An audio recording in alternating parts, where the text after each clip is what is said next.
தமிழ் பேசும் மக்களின் உரிமை குரலான வீரகேசரியின் மதிய நேர செய்திகள் வாசிப்பது எம் சிக்கா ரவி, செய்தியாசிரியர் எஸ் லோகேஸ்வரன். முதலில் தலைப்புச் செய்திகள்.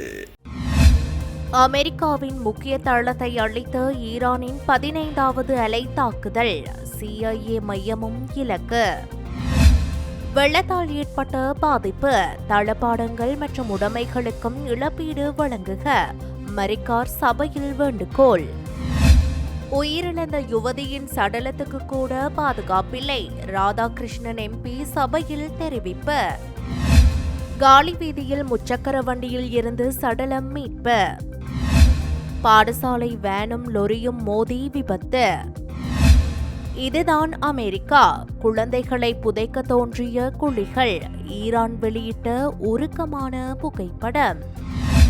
தீவிரமடையும் போர், ஈரான் ஏவுகணை உற்பத்தி ஆலைகள் மீது அமெரிக்க போர் விமானங்கள் தாக்குதல். உள்நாட்டு செய்திகள். ஈரானிய படைகள் அமெரிக்க இஸ்ரேலிய ஆக்கிரமிப்பு தாக்குதலுக்கு உறுதியான பதிலடியை தொடர்ந்து முன்னெடுத்து வரும் நிலையில் பஹ்ரைனில் உள்ள ஒரு பெரிய அமெரிக்க விமான தளத்தை ஈரானிய பதிலடி தாக்குதல்கள் மீண்டும் முடக்கியுள்ளன. இந்த தாக்குதல்கள் கட்டளை மையங்களை அளித்துள்ளன. பஹ்ரைனில் உள்ள ஷேக்கிசா விமானப்படை தளத்தில் அமெரிக்க படைகளின் 10 முக்கிய மற்றும் மூலோபாய கட்டளை புள்ளிகள் மற்றும் உபகரண வளாகங்கள் ஈரானிய ஏவுகணைகளால் கடுமையாக தாக்கப்பட்டுள்ளன என இஸ்லாமிய புரட்சிகர காவல் படையின் 15வது அலை நடவடிக்கை ட்ரூ ப்ராமிஸ் 4 பற்றிய அறிக்கையில் தெரிவித்துள்ளது. அளிக்கப்பட்ட இலக்குகளில் அமெரிக்க படைகளின் விமான கட்டுப்பாட்டு கட்டளை மையம், விமான எரிபொருள் கிடங்குகள் மற்றும் உயர் பதவியில் உள்ள அமெரிக்க தளபதிகள் வசிக்கும் கட்டிடம் ஆகியவை அடங்கும் என்று அந்த அறிக்கையில் தெரிவிக்கப்பட்டுள்ளது.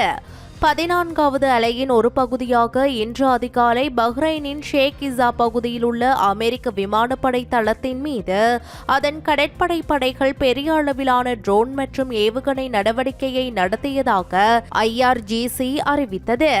மேலும் மத்திய கிழக்கில் உள்ள மிகப்பெரிய அமெரிக்க ராணுவ தளமான அல் உதைத் விமான தளம் மீது ஈரானிய ஏவுகணை ஒன்று தாக்கியுள்ள போதிலும் உயிர் சேதங்கள் எதுவும் ஏற்படவில்லை என்று கட்டார் தெரிவித்துள்ளது. ஈரானில் இருந்து தமது நாட்டுக்கு ஏவப்பட்ட மற்றொரு ஏவுகணையை தாம் வெற்றிகரமாக வழிமறித்துள்ளதாக கட்டார் பாதுகாப்பு அமைச்சு கூறியுள்ளது. இதனிடையே சவுதி அரேபியாவில் உள்ள அமெரிக்க தூதரகத்தின் மத்திய புலனாய்வு முகவரகமான CIA மையம் ஒன்றின் மீது ட்ரோன் தாக்குதல் நடத்தப்பட்டுள்ளதாக தெரிவிக்கப்படுகிறது. ரியாதில் உள்ள தூதரக வளாகத்தின் மீது 2 ட்ரோன்கள் தாக்குதல் நடத்தியதை அமெரிக்காவும் சவுதி அரேபியாவும் உறுதிப்படுத்தியுள்ள போதிலும் தாக்குதலின் இலக்கு CIA மையமா என்பது குறித்த தகவல்கள் இதுவரை வெளியாகவில்லை என ராய்ட்டர்ஸ் செய்தி சேவை தெரிவித்துள்ளது. இந்த தாக்குதலினால் தூதரகத்தின் கூரையின் ஒரு பகுதி இடிந்து விழுந்துள்ளதோடு உட்பகுதி புகையினால் சூழப்பட்டுள்ளதாக அந்த செய்தி சேவை மேலும் குறிப்பிட்டுள்ளது. தூதரகத்திற்கு சேதம் ஏற்பட்டுள்ள போதிலும் அங்கிருக்கும் பணியாளர்களை அதே இடத்தில் இருக்குமாறு அறிவுறுத்தப்பட்டுள்ளதாக தெரிவிக்கப்படுகிறது. இதேவேளை ஈரானின் இஸ்லாமிய புரட்சிகர பாதுகாப்பு படையுடன் தொடர்பு வைத்திருந்ததாக சந்தேகிக்கப்படும் 10 பேரை தாம் கைது செய்துள்ளதாக கட்டார் அறிவித்துள்ளது. கட்டாரில் IRGC சார்பாக செயற்பட்டதாக கருதப்படும் 2 குழுக்களை அதிகாரிகள் கைது செய்துள்ளதாக அந்நாட்டு அரசு செய்தி நிறுவனமான QNA குறிப்பிட்டுள்ளது. கைது செய்யப்பட்டவர்களில் 7 பேர் கட்டாரின் ராணுவ நிலைகளை உளவு பார்க்கும் பணியில் ஈடுபட்டிருந்ததாகவும் ஏனைய 3 ட்ரோன்களை பயன்படுத்தி சதி வேலைகளை முன்னெடுப்பதற்காக நியமிக்கப்பட்டிருந்ததாகவும் தெரிவிக்கப்பட்டுள்ளது. முக்கியமான இடங்களின் வரைபடங்கள், தகவல் தொடர்பு சாதனங்கள் மற்றும் தொழில்நுட்ப உபகரணங்கள் என்பனவும் அவர்களிடம் இருந்து மீட்கப்பட்டுள்ளன என QNA செய்தி வெளியிட்டுள்ளது. மேலும் இஸ்ரேல் மற்றும் அமெரிக்க தாக்குதல்கள் தொடருமானால் மத்திய கிழக்கில் உள்ள அனைத்து பொருளாதார மையங்கள் மீதும் தாக்குதல் நடத்தப்படும் என ஈரான் எச்சரித்துள்ளது. தாக்குதல்கள் தொடர்ந்தால் இந்த கடுமையான நடவடிக்கை எடுக்கப்படும் என இஸ்லாமிய புரட்சிகர பாதுகாப்பு படை ஜெனரல் இப்ராஹிம் ஜஃபாரி எச்சரித்துள்ளதாக சர்வதேச ஊடகங்கள் செய்தி வெளியிட்டுள்ளன. அமெரிக்காவும் இஸ்ரேலும் ஈரானின் பிரதான மையங்கள் மீது தொடர்ந்து தாக்குதல் நடத்த தீர்மானித்தால் அதற்கு பதிலடியாக ஊடாக பிராந்தியத்தின் அனைத்து பொருளாதார மையங்களும் இலக்கு வைக்கப்படும் என அவர் குறிப்பிட்டுள்ளார். தற்போது ஹார்முஸ் ஜலசந்தை மூடப்பட்டுள்ளதாகவும் இதன் காரணமாக உலக சந்தையில் மசகு எண்ணெய் விலை ஏற்கனவே $80 கடந்துள்ள நிலையில் இது விரைவில் $200 எட்டக்கூடும் என்றும் அவர் சுட்டிக்காட்டியுள்ளார். டிட்வா சூறாவளியினால் வீடுகளுக்கு ஏற்பட்ட சேதங்களை மதிப்பிடும் போது கட்டிடச் சிதைவுகளை மட்டும் கருதாமல் தளவாடங்கள் மற்றும் உடைமைகளுக்கு ஏற்பட்ட இழப்புகளையும் கணக்கிற்கொள்ளுமாறு பாராளுமன்ற உறுப்பினர் SM மரிக்கார் வேண்டுகோள் விடுத்துள்ளார். பாராளுமன்றம் சபாநாயகர் ஜகத் விக்ரமரத்ன தலைமையில் இன்று கூடியது. இதன்போது வாய்மூல கேள்வி நேரத்திலேயே அவர் இந்த வேண்டுகோளை முன்வைத்துள்ளார். 2016 ගංවතුර වෙලාවේදී කොළොන්නාව ප්‍රාදේශීය ලේකම් කොට්ටාසයට රුපියල් 10000ක් දුන්න මේ 25000 වගේ පවුල් 27000කට රුපියල් 15000ක් දුන්න මේ 50000 වගේ පවුල් 23000කට නිවාස ගංවතුර ආපු හැම නිවාසයකටම පවුල් 19000 ගෙවල් 19905කට මිලියන 19000ක් දුන්නා. දැන් කොළොන්නාව ප්‍රාදේශීය ලේකම් කොට්ටාසේ මේ පාර ගංවතුරෙන් ගෙවල් 30000ක් යට වුණා. එතකොට මේ ගෙදරට දීලා අල්ලපු ගෙදරට නොදී ඉන්න බෑ ගරු අගමැතිතුමිය. අපිට ආරංචි විදියට ගෙවල් 3000කට තමයි දෙන්න හදන්නේ. ඉතින් ඒක නිසා ඔබතුමියත් කොළඹ දිස්ත්‍රික්කයේ මේ නියෝජනය කරන පාර්ලිමේන්තුවට පත්වෙච්ච මන්ත්‍රීවරියක් විදිහට මම ඔබතුමිය ඉල්ලීමක් කරනවා. දැන් මට අනෙක් පළාත් සම්බන්ධව ලොකු අවබෝධයක් නැහැ ඒක සම්බන්ධව තර්ක කරන්න.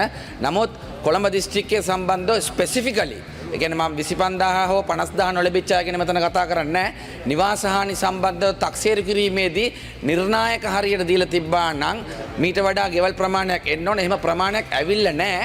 මම චෝදනාවකට වැඩි ඔබතුමියට මේ කියන්නේ මේ පිළිබඳව හොයලා බලලා යට වෙච්ච හැම ගේකටම ඒ අවශ්‍ය වන්දි ලබා දීමට කටයුතු කරන්න කියලා මම ඉල්ලීමක් කරනවා. මොකද හේතුව දැන් පූර්ණ හානියක් කියලා ගන්නේ එක්ක ගේ කඩන් වැටෙන්න ඕන, එක්ක වහලයක් කඩන් වැටෙන්න ඕන.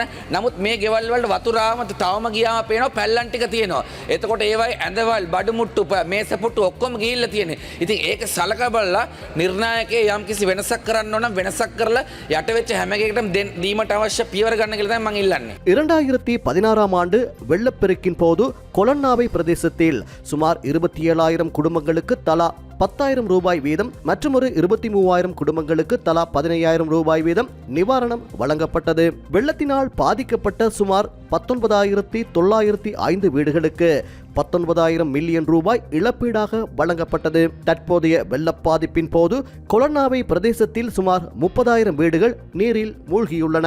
பாதிக்கப்பட்ட அனைத்து வீடுகளுக்கும் முதற்கட்டமாக 25,000 ரூபாய் மற்றும் 50,000 ரூபாய் கொடுப்பனவுகள் வழங்கப்பட்டு வருகின்றன. கொழும்பு மாவட்டத்தில் தற்போது 98% 25,000 ரூபாய் கொடுப்பனவு வழங்கப்பட்டு முடிவடைந்துள்ளதாக பிரதமர் சபையில் தெரிவித்தார். பாதிக்கப்பட்ட வீடுகளுக்கு வழங்கப்படும் அடுத்த கட்ட இழப்பீட்டுத் தொகையானது சேதத்தின் அளவை பொறுத்து முழுமையான சேதம் அல்லது பகுதியளவு சேதம் என்ற அடிப்படையிலேயே தீர்மானிக்கப்படும். முழுமையான சேதம் என்பது வீடு அல்லது அதன் கூரை இடிந்து விழுந்திருப்பதை அடிப்படையாக கொண்டு தீர்மானிக்கப்படுகிறது. வீடுகளுக்குள் நீர் புகுந்தால் ஏற்பட்ட தளபாட சேதங்கள் மற்றும் பிற உடைமைகளின் இழப்பீடுகளையும் கருத்தில் கொண்டு உரிய இழப்பீடு வழங்கப்பட வேண்டும் என அவர் அரசாங்கத்திடம் கோரிக்கை விடுத்தார். இந்நிலையில் இழப்பீட்டுத் தொகையானது ஒரு நிலையான அளவுகோலின்படி அமையாமல் ஒவ்வொரு வீட்டிற்கும் ஏற்பட்ட உண்மையான சேத மதிப்பீட்டின் அடிப்படையில் வழங்கப்படும் என குறிப்பிட்ட பிரதமர் அருணி அமரசூரிய அது தொடர்பில் விளக்கமளித்தமையும் குறிப்பிடத்தக்கது.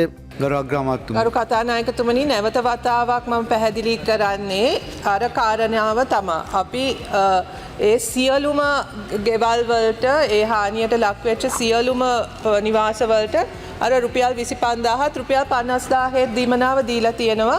ඒක දැන් 98%කට ඒ රුපියල් 25,000 ලැබිලා තියෙනවා. කොළොන්නාවේ කොළඹ දිස්ත්‍රික්කයේ සංඛ්‍යා ලේඛන තියෙනවා. කොළොන්නාවේ නිශ්චිත එක නැහැ. නමුත් දීලා තියෙන්නේ ගරු කතානායකතුමනි. ඊට පස්සේ හානිය අනුව තමයි ඊළඟ පියවර ඒක පූර්ණ හානියක්ද අර්ධ හානියක්ද කියන ඒ නිර්ණායක අනුව තමයි ඒ ගෙවල් වලට ඊළඟ දීමනාව ලැබෙන්නේ.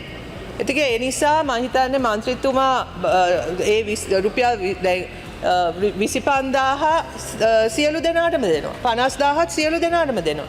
ඒකේ වෙනසක් කරන්නේ වහල ගිහිල්ලාද මොකද්ද වෙලා තියෙන්නේ කියන මේ මුදල සියලු දෙනාටම ලැබිලා තියෙනවා. නිවාස දෙන්නේ එක නිර්ණායකයක් තියෙනවා අර්ධහානි තියෙන ගෙවල් පූර්ණහානි තියෙන ගෙවල් වලට ඒ අනුව තමා ඒ මුදල ලබා දෙන්නේ. ඒක තහවුරු වුණාම ඒ තොරතුරු තහවුරු වෙන විදියත් එක්ක ඒ විදියට තමා ඒක සැලසුම් සහගතව ඒ නිවාසවලට ඒක ෆ්ලැට් රේට් එකක් නෙවෙයිනේ ගරු කතානායකතුමනි. නිවාසයේ වෙලා තියෙන හානිය අනුව තමයි ඒ මුදල ලබා දෙන්නේ. இன்றைய பாராளுமன்ற அமர்வின் போது டிக்கோயா கிளங்கன் ஆதார வைத்தியசாலையில் பிணவரையில் வைக்கப்பட்டிருந்த இறந்த யுவதி ஒருவரின் சடலத்தை துஷ்பிரயோகம் செய்த சம்பவம் ஒன்று பதிவாகியிருந்ததாக குற்றச்சாட்டுகள் முன்வைக்கப்பட்டுள்ளன.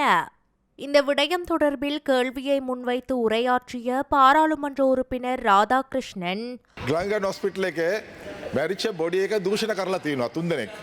හොස්පිටල් එකේ අවුරුදු 23 ළමයි බැරිලා හොස්පිටල් මෝචරියේ තියලා ඒ මෝචරියේ හිටපු මැරිච්ච බොඩි ඩෙඩ් බොඩි එක 3 දෙනෙක් දූෂණ කරලා තියෙනවා. ඒක ගැන ඔබතුමා විශේෂ අවධානය යොමු කරලා මම හිතන්නේ ඒගොල්ලන් පොලිසියට දෙන්න නැත්නම් උසාවියට දාන්න මොනාරි කරන්න මේ කාන්තාවට මේ මැරිච්ච කාන්තාවට ආරක්ෂාව නැත්නම් අපි මොනා කරන්නද මේ රටේ? மூவர் இந்த சம்பவத்துடன் தொடர்பு பட்டுள்ளனர். ஒரு உயிரிழந்த யுவதியின் சடலத்துக்கு கூட பாதுகாப்பின்மை காணப்படுகின்றது. இது தொடர்பில் அமைச்சர் உரிய நடவடிக்கை எடுக்க வேண்டும் என தெரிவித்தார். இதற்கு பதிலளித்த சுகாதார அமைச்சர் நலிந்த ஜெயதிச இன்று அதற்குரிய பதிலை ஆராய்ந்து பாராளுமன்றத்தில் அறிவிப்பதாக உத்தரவாதம் அளித்தார். ගරු කතානායක රාජකෘෂ්ණන් මන්ත්‍රීතුමා ඉදිරිපත් කරපු කරුණ පිළිබඳව විශේෂයෙන් සොයලා බලලා මම පාර්ලිමේන්තුවේ කරුණ වාර්තා කරන්න. வெட்டுக்காயங்கள் மற்றும் தாக்குதல்களுக்கு உள்ளாகி கொலை செய்யப்பட்டிருக்கலாம் என சந்தேகிக்கப்படும் நபரொருவரின் சடலம் மொரட்டுவை காலிவீதி பகுதியில் உள்ள முச்சக்கர வண்டி ஒன்றில் இருந்து மீட்கப்பட்டுள்ளது. காலிவீதியில் கருச சந்தையில் இருந்து மொரட்டுவை நோக்கி அமைந்துள்ள வீரபுரநப்பு வித்தியாலயத்திற்கு முன்னால் வீதியோரத்தில் நிறுத்தப்பட்டிருந்த இந்த முச்சக்கர வண்டியின் பின்னாசனத்திற்கு அடியில் இருந்தே சடலம் கண்டெடுக்கப்பட்டுள்ளது. இவ்வாறு கொலை செய்யப்பட்டவர் மொரட்டுமுல்லை பகுதியைச் சேர்ந்த 34 வயதுடைய ஒருவர் என போலீசார் அடையாளம் கண்டுள்ளனர். இவருக்கு எதிராக பல வழக்குகள் நிலுவையில் உள்ளதோடு ஒரு வழக்கு தொடர்பாக சிறையில் இருந்து விடுதலையாகி 21 நாட்களுக்கு பின்னரே இவர் வீடு திரும்பியுள்ளார். சடலம் இருந்த இடத்தை கல்கிஸ்ஸை குற்றத்தடுப்பு ஆய்வுக்கூட திணைக்கள அதிகாரிகள் சோதனையிட்டதுடன் மொரட்டுவை பிரதான நீதவான் சம்பத் கமகே வருகை தந்து ஸ்தல ஆய்வை மேற்கொண்டார். சடலம் பாணந்துறை வைத்தியசாலையின் சட்ட வைத்திய அதிகாரியிடம் ஒப்படைக்கப்பட்டு மரண பரிசோதனை மேற்கொள்ள நடவடிக்கை எடுக்கப்பட்டுள்ளது. மொரட்டுவை மற்றும் மொரட்டுமுல்லை போலீசார் மேலதிக விசாரணைகளை முன்னெடுத்து வருகின்றனர்.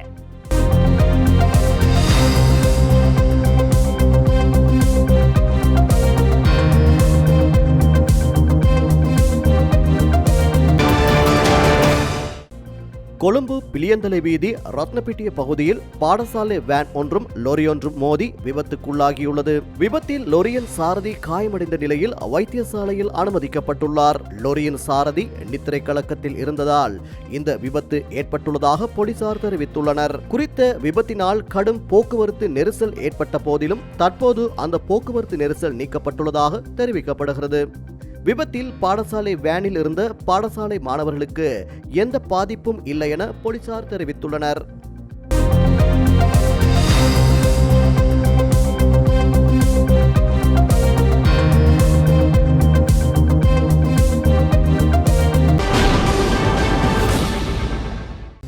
நாட்டின் பெரும்பாலான பகுதிகளில் வறண்ட வானிலை நிலவக்கூடும் என வளிமண்டலவியல் திணைக்களம் தெரிவித்துள்ளது. அத்துடன் மேல் சப்ரகமுவ மத்திய தென் வடமேல் மற்றும் வடமத்திய மாகாணங்களிலும் யாழ்ப்பாணம் மாவட்டத்திலும் சில இடங்களில் அதிகாலை வேளையில் பனிமூட்டமான நிலை காணப்படலாம் என அந்த திணைக்களம் மேலும் குறிப்பிட்டுள்ளது. நாட்டை சூழவுள்ள கடற்பரப்புகளில் பிரதானமாக சீரான வானிலை நிலவும் என எதிர்பார்க்கப்படுவதாக வளிமண்டலவியல் திணைக்களம் எதிர்வு கூறியுள்ளது. நாட்டை சூழவுள்ள கடற்பரப்புகளில் காற்றானது மாறுபட்ட திசைகளில் இருந்து வீசக்கூடும். காற்றின் வேகமானது மணித்தியாலத்துக்கு 20 முதல் 30 கிலோமீட்டர் வரை காணப்படும். அத்தோடு நாட்டை சூழவுள்ள கடற்பரப்புகள் சாதாரண அலையுடன் காணப்படும் என எதிர்பார்க்கப்படுகின்றது. வெளிநாட்டு செய்திகள். அமெரிக்க இஸ்ரேலிய குண்டுவீச்சில் ஒரு ஆரம்ப பாடசாலையில் கொல்லப்பட்ட 160க்கும் மேற்பட்ட அப்பாவி சிறுமிகளுக்காக தோண்டப்பட்ட கல்லறைகள் என்று ஈரான் வெளியுறவுத்துறை அமைச்சர் எக்ஸ் தளத்தில் ஒரு புகைப்படத்தை பதிவிட்டுள்ளார். ஈரானுக்கு எதிராக அமெரிக்காவும் இஸ்ரேலும் தாக்குதலை தொடங்கியதிலிருந்து நடைபெற்ற தாக்குதலில் மினாப் ஆரம்ப பாடசாலை மீதான தாக்குதல் பேசுபொருளாக மாறியிருக்கிறது. தெற்கு ஈரானின் மினாப் நகரில் செயற்பட்டு வந்த சஜேரா தயேபா என்ற பெண்கள் ஆரம்ப பாடசாலை மீது சனிக்கிழமை அமெரிக்கா மற்றும் இஸ்ரேல் தாக்குதல் நடத்தியது. இந்த தாக்குதலில் பாடசாலை மாணவிகள் மற்றும் ஊழியர்கள் உட்பட சுமார் 165 முதல் 180 பேர் உயிரிழந்துள்ளனர். மேலும் 90க்கும் மேற்பட்டோர் காயமடைந்துள்ளனர். ஈரான் மீது கடந்த 5 நாட்களாக அமெரிக்கா, இஸ்ரேல் என 2 நாடுகளும் தாக்குதலை தொடர்ந்தாலும் இந்த தாக்குதல் உலகம் முழுவதும் உள்ள மக்களிடையே பெரும் சோகத்தையும் அதிர்ச்சியையும் ஏற்படுத்தியிருக்கிறது. சம்பவ இடத்திலிருந்து சிலர் பேசிய காணொளிகளும் இரத்த கரைகளுடன் உள்ள பள்ளிப்பை புகைப்படங்களும் இணையத்தில் பேசு பொருளாகி இருக்கின்றன. இஸ்ரேலிய ராணுவம் இந்த தாக்குதல் குறித்து தங்களுக்கு எதுவும் தெரியாது என கூறியிருக்கிறது. அமெரிக்க தரப்பில் அமெரிக்கா பாடசாலைகளை குறிவைக்காது, இது தொடர்பாக விசாரணை நடத்தப்பட்டு வருகிறது என தெரிவிக்கப்பட்டுள்ளது. இந்நிலையில் இந்த தாக்குதலில் இறந்த 100க்கும் மேற்பட்ட குழந்தைகளை புதைப்பதற்காக தோண்டப்பட்ட குழிகளின் புகைப்படங்களை ஈரான் பகிர்ந்துள்ளது. இந்த புகைப்படங்களை எக்ஸ் தளத்தில் பகிர்ந்த ஈரான் வெளியுறவுத்துறை அமைச்சர், அமெரிக்க இஸ்ரேலிய குண்டுவீச்சில் ஒரு ஆரம்ப பாடசாலையில் கொல்லப்பட்ட 160க்கும் மேற்பட்ட அப்பாவி சிறுமிகளுக்காக தோண்டப்பட்ட கல்லறைகள், அவர்களின் உடல்கள் சிதைக்கப்பட்டு உருக்குலைந்து போயுள்ளன. மிஸ்டர் ட்ரம்ப் வாக்களித்த மீட்பு என்பது நிஜத்தில் இப்படித்தான் இருக்கிறது. காசா முதல் மினாப் வரை அப்பாவி மக்கள் கொடூரமாக கொல்லப்படுகிறார்கள் என குறிப்பிடப்பட்டுள்ளது. இந்நிலையில் தாக்குதலில் உயிரிழந்த மாணவிகள் உட்பட 165 பேருக்கான கூட்டு இறுதிச் சடங்கு நிகழ்வு நேற்று உணர்ச்சி பூர்வமாக நடைபெற்றது. ஈரானிய அரசு தொலைக்காட்சியின் நேரடி ஒளிபரப்பில் ஆயிரக்கணக்கான மக்கள் பொது சதுக்கத்தில் திரண்டு அஞ்சலி செலுத்தினர். உயிரிழந்த அதீனா என்ற சிறுமியின் தாய் தனது மகளின் உருவப்படத்தை கையில் ஏந்தியபடி இது அமெரிக்காவின் குற்றங்களுக்கான சாட்சி என மேடையில் உரையாற்றினார். அங்கிருந்த மக்கள் அமெரிக்காவுக்கு மரணம், இஸ்ரேலுக்கு மரணம் மற்றும் சரணடைய மாட்டோம் என ஆவேசமாக கோஷமிட்டனர். இந்த பெண்கள் பாடசாலை இலக்கு வைக்கப்படுவதற்கு இஸ்ரேலே காரணம் என ஈரானிய அரசு ஊடகங்கள் குற்றம் சாட்டியுள்ளன. இருப்பினும் குறித்த பகுதியில் இஸ்ரேல் அல்லது அமெரிக்காவினால் எந்தவித தாக்குதல்களும் நடத்தப்பட்டதாக தங்களுக்கு தெரியவில்லை என இஸ்ரேலிய ராணுவ பேச்சாளர் ஞாயிற்றுக்கிழமை அறிவித்தார். மத்திய கிழக்கில் போர் பதற்றம் உச்சக்கட்டத்தை எட்டியுள்ள நிலையில் பொதுமக்கள் மற்றும் கல்வி நிறுவனங்கள் மீதான இத்தகைய தாக்குதல்கள் சர்வதேச அளவில் பெரும் அதிர்ச்சியை ஏற்படுத்தியுள்ளது. இதேவேளை கடந்த 28ஆம் தேதி முதல் இன்று வரையான காலப்பகுதிக்குள் ஈரானில் 1097 பொதுமக்கள் கொல்லப்பட்டுள்ளதாக அமெரிக்காவை தளமாக கொண்ட மனித உரிமைகள் ஆர்வலர்களின் செய்தி நிறுவனம் தெரிவித்துள்ளது. அவர்களுள் 181 பேர் 10 வயதுக்கும் குறைந்த சிறுவர்கள் என அந்த நிறுவனம் குறிப்பிட்டுள்ளது. காயமடைந்த பொதுமக்களின் எண்ணிக்கை 5402ஆக அதிகரித்துள்ளதோடு அவர்களுக்குள் 100 பேர் சிறுவர்கள் என ஹரானா செய்தி நிறுவனம் மேலும் குறிப்பிட்டுள்ளது. கடந்த 24 மணி நேரத்தில் மட்டும் குறைந்தது 104 தாக்குதல்கள் நடத்தப்பட்டுள்ளதாக அதில் தெரிவிக்கப்பட்டுள்ளது. ராணுவ முகாம்கள், வைத்தியசாலைகள் மற்றும் குடியிருப்பு பகுதிகள் மீது இந்த தாக்குதல்கள் இடம்பெற்றுள்ளதாக அந்த நிறுவனம் மேலும் தெரிவித்துள்ளது. மேலும் அறிக்கையிட்டுள்ள நூற்றுக்கணக்கான மரணங்கள் குறித்து மீளாய்வு செய்யப்பட்டு வருவதாக அந்த நிறுவனம் குறிப்பிட்டுள்ளது. வெளிநாட்டு செய்திகள். இஸ்ரேலும் ஐக்கிய அமெரிக்காவும் இணைந்து ஈரான் மீது தாக்குதல் நடத்தி இன்றுடன் 5 நாட்கள் ஆகின்றன. இவ்வாறானதொரு பின்னணியில் மத்திய கிழக்கில் யுத்த மோதல்கள் தற்போது மேலும் தீவிரமடைந்துள்ளன. ஈரானில் சுமார் 2000 இலக்குகளை தாக்கியதுடன் 17 ஈரானிய கப்பல்களை அமெரிக்கா அளித்துள்ளதாக அமெரிக்க ராணுவம் தெரிவித்துள்ளது. அரபிக் வளைகுடா, ஓர்முஸ் நீரிணை அல்லது ஓமான் வளைகுடா ஆகிய பகுதிகளில் தற்போது ஈரானின் ஒரு கப்பல் கூட பயணிக்கவில்லை எனவும் அமெரிக்க ராணுவம் குறிப்பிட்டுள்ளது. இந்நிலையில் ஈரானில் பூமிக்கு அடியில் சுமார் 1600 அடி ஆழத்தில் செயற்படும் ஏவுகணை உற்பத்தி ஆலைகளை குறிவைத்து அமெரிக்க விமானப்படையின் அதிநவீன B-2 போர் விமானங்கள் தீவிர தாக்குதல் நடத்தி வருவதாக சர்வதேச ஊடகங்கள் தகவல் பகிர்ந்துள்ளன. ஈரானின் பல்வேறு பகுதிகளில் பூமிக்கு அடியில் சுமார் 1600 அடி ஆழத்தில் ஏவுகணை உற்பத்தி ஆலைகள் செயற்படுகின்றன. இவை ஏவுகணை நகரங்கள் என அழைக்கப்படுகின்றன. அமெரிக்க இஸ்ரேல் உளவுத்துறை தகவல்களின்படி ஈரான் தலைநகர் டெஹ்ரான், கெர்மன்ஷா, செம்னான் உள்ளிட்ட பகுதிகளில் பூமிக்கடியில் சுமார் 5 ஏவுகணை ஆலைகள் செயற்பட்டு வருவதாக தெரிவிக்கப்படுகிறது. அந்த ஆலைகளை போர் விமானங்களில் இருந்து வீசப்படும் சக்தி வாய்ந்த வெடிகுண்டுகளால் அழிக்க முடியாது. சில 100 அடி ஆழத்திற்கு பூமியை துளைத்துச் சென்று பின்னர் வெடித்து சிதறும் அதிநவீன வெடிகுண்டுகளால் மட்டுமே அழிக்க முடியும். அந்த வகையில் அமெரிக்காவிடம் GPU 57 என்ற சக்தி வாய்ந்த வெடிகுண்டுகள் உள்ளன. இந்த வெடிகுண்டுகள் பூமியை துளைத்துச் சென்று வெடித்து சிதறும் தன்மை கொண்டவை. 20.5 அடி நீளம், 2.6 அடி விட்டம், 14,000 கிலோ எடை கொண்ட GPU 57 வெடிகுண்டுகளை அமெரிக்காவின் F-16, F-22, F-35 உள்ளிட்ட அதிநவீன போர் விமானங்களால் சுமந்து செல்ல முடியாது. அமெரிக்க விமானப்படையின் B-2 ரக போர் விமானத்தால் மட்டுமே GPU 57 வெடிகுண்டுகளை சுமந்து செல்ல முடியும். ஒரு B-2 போர் விமானத்தில் 2 GPU 57 குண்டுகள் மட்டுமே பொருத்த முடியும். ஈரான் ராணுவத்தின் மிகப்பெரிய பலமாக ஏவுகணைகள் விளங்குகின்றன. அந்த நாட்டிடம் 300 கிலோமீட்டர் முதல் 3000 கிலோமீட்டர் தொலைவு வரை பாயும் திறன் கொண்ட ஏவுகணைகள் உள்ளன. இந்த ஏவுகணைகள் மூலமாக இஸ்ரேல் மற்றும் மத்திய கிழக்கு நாடுகளில் உள்ள அமெரிக்க ராணுவ தளங்கள் மீது ஈரான் ராணுவம் தொடர் தாக்குதல்களை நடத்தி வருகிறது. இதை முறியடிக்க ஈரானின் ஏவுகணை உற்பத்தி ஆலைகள் மற்றும் சேமிப்பு கிடங்குகளை முழுமையாக அழிக்க அமெரிக்க ராணுவம் திட்டமிட்டுள்ளது. இதற்காக அமெரிக்காவிலிருந்து 4 B-2 போர் விமானங்கள் வரவழைக்கப்பட்டுள்ளன. 172 அடி அகலம், 69 அடி நீளம் கொண்ட B-2 போர் விமானங்களை இஸ்ரேல் மற்றும் மத்திய கிழக்கில் உள்ள அமெரிக்க விமானப்படை தளங்களில் தரையிறக்க முடியாது. அமெரிக்காவின் மிசோரில் உள்ள ஒயிட்மேன் குவாமில் உள்ள ஆண்டர்சன் விமானப்படை தளத்தில் மட்டுமே B-2 போர் விமானங்களை கையாள முடியும். இவை தவிர இந்திய பெருங்கடலில் அமெரிக்கா, பிரிட்டன் இணைந்து நிர்வகிக்கும் டியாகோ கார்ஷியா தீவில் உள்ள விமானப்படை தளம், பிரிட்டனின் குளோஸ்டர் சயர் விமானப்படை தளத்தில் மட்டுமே B-2 விமானத்தை தரையிறக்க முடியும். ஆனால் இந்த விமானப்படை தளங்களை அமெரிக்கா பயன்படுத்த பிரிட்டிஷ் பிரதமர் கெய்ர் ஸ்டார்மர் முதலில் அனுமதி வழங்க மறுத்ததாகவும் 48 மணி நேர காலதாமதத்துக்கு பிறகு அனுமதி வழங்கியதாகவும் கூறப்படுகிறது. தற்போது குளோஸ்டர், ஷயர், டியாகோ கார்ஷியா தளங்களிலிருந்து B-2 போர் விமானங்கள் புறப்பட்டு ஈரானின் ஏவுகணை ஆலைகள் மீது GPU 57, GPU 30, BLU 109 ரக வெடிகுண்டுகளை வீசி வருவதாக சர்வதேச ஊடகங்கள் தகவல் பகிர்ந்துள்ளன. இதுகுறித்து அமெரிக்க ராணுவ மத்திய கட்டளை பிரிவு விடுத்துள்ள அறிவிப்பில் ஈரானின் ஏவுகணை ஆலைகள் எந்தெந்த இடங்களில் உள்ளன என்பது குறித்து இதுவரை உறுதியான தகவல்கள் கிடைக்கவில்லை. உளவுத்துறை அளித்துள்ள தகவல்களின் அடிப்படையில் டெஹ்ரானில் உள்ள சில பகுதிகளை குறிவைத்து B-2 போர் விமானங்கள் குண்டுகளை வீசி வருகின்றன. ஈரான் ஏவுகணை ஆலைகள் குறித்த துல்லியமான தகவல்கள் கிடைக்கும் போது அந்த ஆலைகள் B-2 போர் விமானங்களால் தரைமட்டமாக்கப்படும். ஈரானின் ராணுவ பலம் முழுமையாக அழிக்கப்படும். இவ்வாறு அமெரிக்க ராணுவ வட்டாரங்கள் தெரிவித்துள்ளன. மேலும் ஈரானின் இஸ்பஹான் மாகாணம் நடான்ஸ் பகுதியில் பூமிக்கு அடியில் அணுசக்தி தளம் செயற்படுகிறது. இந்த அணுசக்தி தளம் மீது அமெரிக்கா, இஸ்ரேல் கூட்டுப்படைகள் கடந்த 1ஆம் தேதி வான்வழி தாக்குதலை நடத்தின. இதுகுறித்து சர்வதேச அணுசக்தி அமைப்புக்கான ஈரான் தூதர் ரெசா நஜாபி கூறும்போது, அணுசக்தியை ஆக்கப்பூர்வமாக பயன்படுத்தி வருகின்றோம். ஆனால் எங்கள் நடான்ஸ் அணுசக்தி தளம் மீது தாக்குதல் நடத்தப்பட்டுள்ளது. இதனால் அணு கதிர்வீச்சு அபாயம் எழுந்திருக்கிறது என தெரிவித்தார்.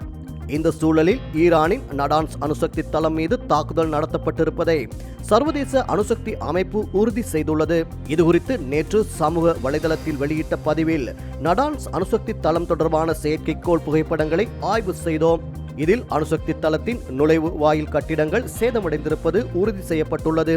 எனினும் நடான்ஸ் தளத்தில் அணு கதிர்வீச்சு அபாயம் எழவில்லை, வேறு பாதிப்புகளும் கண்டறியப்படவில்லை என தெரிவிக்கப்பட்டுள்ளது. கடந்த ஆண்டு ஜூனில் ஈரானின் நடான்ஸ், போர்டோ அணுசக்தி தளங்கள், டெஹ்ரானில் உள்ள அணுசக்தி ஆராய்ச்சி மையம், இஸ்பஹான் நகரில் உள்ள அணுசக்தி தொழில்நுட்ப மையம், அராக் நகரில் உள்ள கனநீர் அணு உலை மையம் ஆகியவை மீது அமெரிக்க, இஸ்ரேல் போர் விமானங்கள் தாக்குதல் நடத்தின. இதில் ஈரானின் அணுசக்தி கட்டமைப்புகள் அழிக்கப்பட்டன. அவற்றை ஈரான் அரசு புனரமைத்து அணுசக்தி திட்டங்களை முன்னெடுத்துச் செல்கிறது. இந்த சூழலில் நடான்ஸ் அணுசக்தி தளம் மீது மீண்டும் தாக்குதல் நடத்தப்பட்டுள்ளமை குறிப்பிடத்தக்கது.